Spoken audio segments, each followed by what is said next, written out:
Following on from Joel's video a few weeks ago, he spoke about being designer made, and for the month of February we're going to be talking about the topic of real friends. And to really get into that Bible study, we're going to be looking at John 15:12-16. So I'm just going to read that out for you. My command is this: love each other as I have loved you. Greater love has no one than this, to lay down one's life for one's friends. You are my friends if you do what I command. I no longer call you servants, because a servant does not know his master's business. Instead, I have called you friends. For everything that I learned from my Father I have made known to you. You did not choose me, but I chose you and appointed you so that you might go and bear fruit that will last. And so that whatever you ask in my name, the Father will give to you. Now, there are so many things that I could talk about in this passage, but there are three main things that really stood out.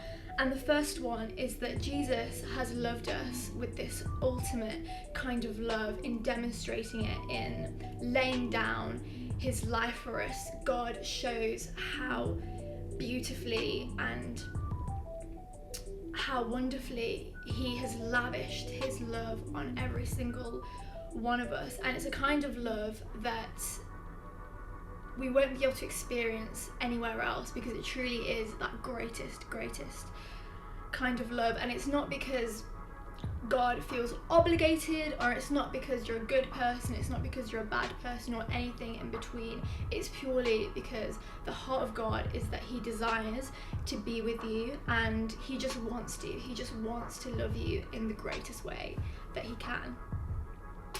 So my question to you regarding that is, how do you feel knowing that Jesus has given you this greatest kind of love? And you can pause the video now and answer that.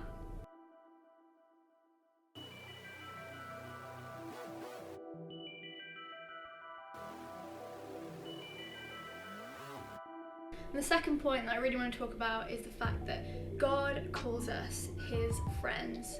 God, the creator of the universe, who is so powerful and so mighty, calls you his friend. Now that really blows my mind, because if you watched Joel's video from last month, he was giving some really incredible facts about the universe and humanity and that kind of thing. And when I was watching it, I was literally just like, wow, like how incredible. It's really difficult to wrap my head around sort of the enormity and the gravity of God.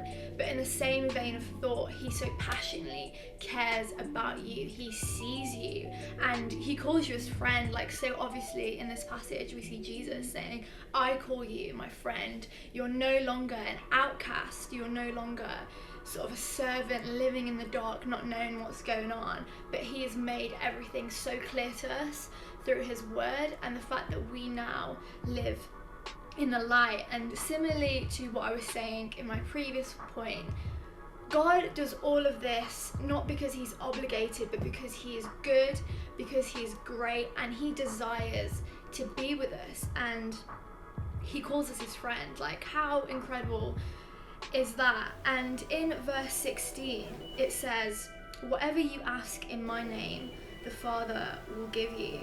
And I just really want to encourage you that in the same way that God sees you as his friend, he also sees you as so chosen and so anointed. So I want to encourage you to believe more, to pray bigger prayers, to chase God, and know that he wants to give you good gifts. And off the back of that, I want to ask you, how would you describe a friend? And how do you feel about God calling you his friend? And you can think about that now as you pause this video.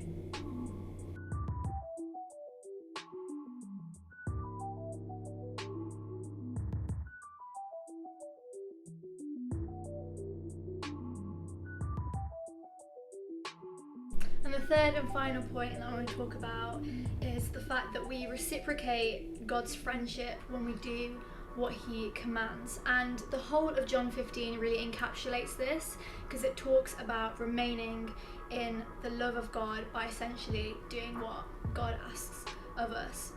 And this is super challenging, because essentially when we follow our own desires against God's best for our lives, it's like we're looking at God and we're saying, I'm choosing not to accept your love. I'm choosing to follow my own desires and consequently not be your friend.